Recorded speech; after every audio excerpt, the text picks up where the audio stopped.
नमस्कार साथियों, स्वागत आप सबों का। 7वें चरण की शिक्षकों की बहाली को लेकर के एक तरफ अभ्यर्थी इंतजार कर रहे हैं कि माननीय तेजस्वी प्रसाद यादव जल्द ही कोई घोषणा करेंगे, परंतु शिक्षा विभाग की ओर से जारी किए गए पत्र पर हम लोग इस वीडियो में चर्चा करेंगे। और तेजस्वी प्रसाद यादव ने ऐसा ट्वीट किया है जो कि हैरान किया है कई लोगों को, उस पर भी गंभीरता से चर्चा करेंगे। स्वागत है आपका हमारे इस नए वीडियो में, और हम इस वीडियो में आपको अंत तक बने रहने की ज़रूर आग्रह गुजारिश करेंगे।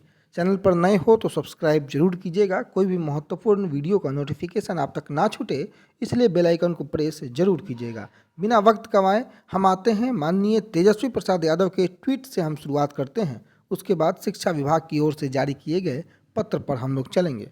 आप सबों को पता है कि बिहार में 7वें चरण के शिक्षकों की बहाली कितना गंभीर मुद्दा है।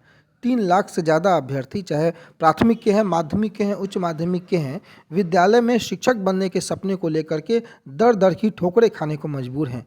लेकिन बिहार के जो उप मुख्यमंत्री हैं, यानी कि डिप्टी सीएम हैं, उन्होंने बिहार में कल जिस प्रकार से केंद्र में बजट पेश किया गया, और उस बजट पे अपनी प्रतिक्रिया तो देना ही था।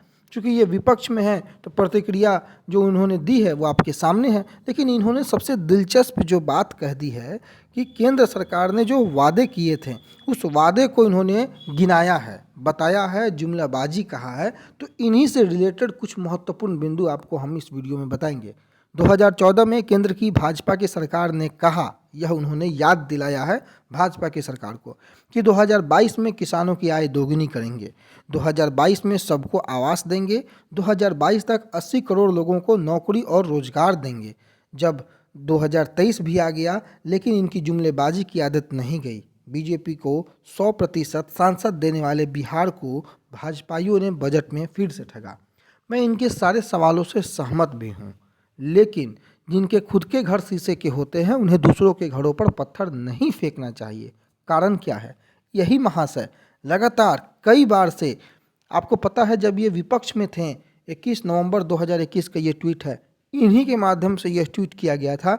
ना शर्म, ना दर्द, ना संवेदना, ना वादा खिलाफी का डर, ना जिम्मेदारी का एहसास, ना वर्तमान और भविष्य की चिंता। बिहार में शिक्षकों के 3 लाख से अधिक पद रिक्त होने के बाद, भारी बेरोजगारी के बावजूद शिक्षक बहाल करने में नीतीश सरकार जो है, ऐसा लचर और ढुलमुल रवैया क्यों है? यह माननीय उप मुख्यमंत्री वर्तमान में और उस समय के नेता प्रतिपक्ष बिहार के टीचर्स अपॉइंटमेंट के लिए सुर से सुर मिलाते हुए छात्रों के साथ इन्होंने नीतीश सरकार पर हमला बोला था, क्योंकि सूबे के मुखिया उस वक्त भी नीतीश कुमार थे और इस वक्त भी नीतीश कुमार हैं।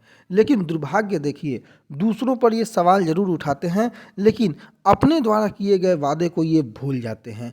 इन्होंने किन वादों के साथ इस गद्दी पर ये विराजमान है यह भूल गए, लेकिन दूसरे ने जो वादा किया था उस वादे को याद दिला रहे हैं।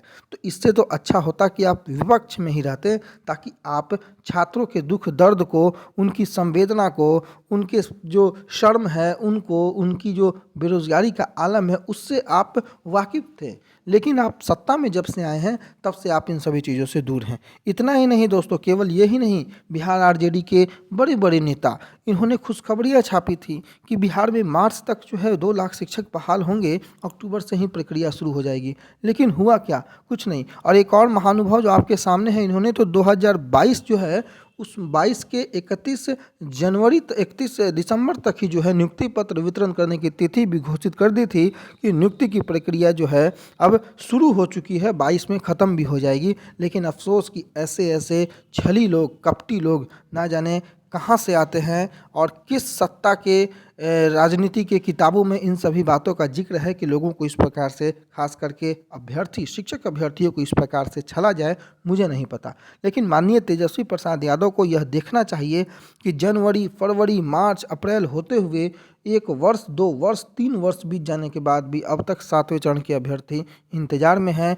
और एक ट्वीट तो और बखूबी ध्यान देना चाहिए। और वादे खिलाफी की अगर बात करते हैं तो तेजस्वी प्रसाद यादव ने जो वादा करके आया था, 3 साल, 2020 का ये ट्वीट है, जब बिहार में विधानसभा का चुनाव होने वाला था, पहली कलम में, पहली कैबिनेट से बिहार के 10 लाख युवाओं को नौकरी देंगे। और चूँकि 4,50,000 तो रिक्तियाँ पहले से थीं, जिनमें शिक्षा विभाग, स्वास्थ्य विभाग, गृह विभाग सहित अन्य विभागों में थीं और 5,50,000 नियुक्तियां की और अत्यंत आवश्यकता थी। लेकिन सवाल उठता है तेजस्वी प्रसाद यादव से कि आपने कितनी नियुक्तियों को धरातल पर उतारा।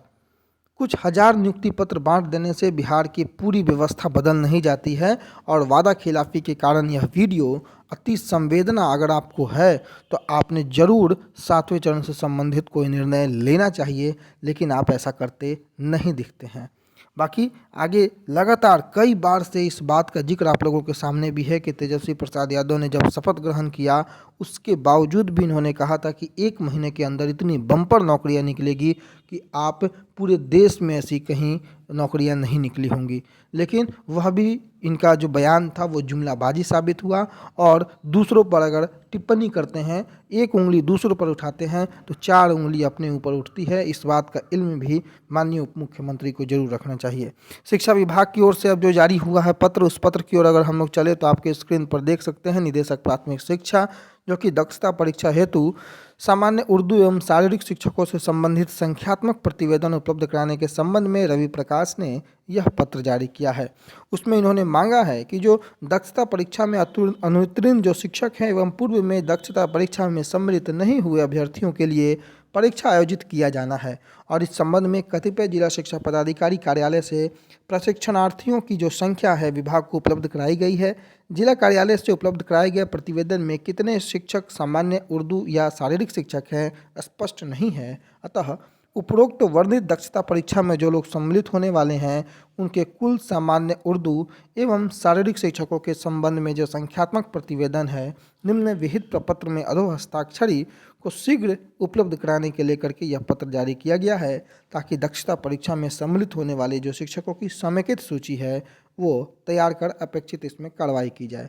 दक्षता परीक्षा में कई बार जो अनुत्तीर्ण भी हुए हैं उन्हें फिर एक बार मौका दिया जाना है। जिला के नाम, सामान्य शिक्षक के साथ उर्दू शिक्षक, शारीरिक शिक्षक, कुल शिक्षकों की संख्या और इसको भेज देना है रवि प्रकाश निदेशक प्राथमिक शिक्षा को और ये पत्र कल यानी कि 1 फरवरी 2023 को प्रकाशित और रिलीज किया गया है।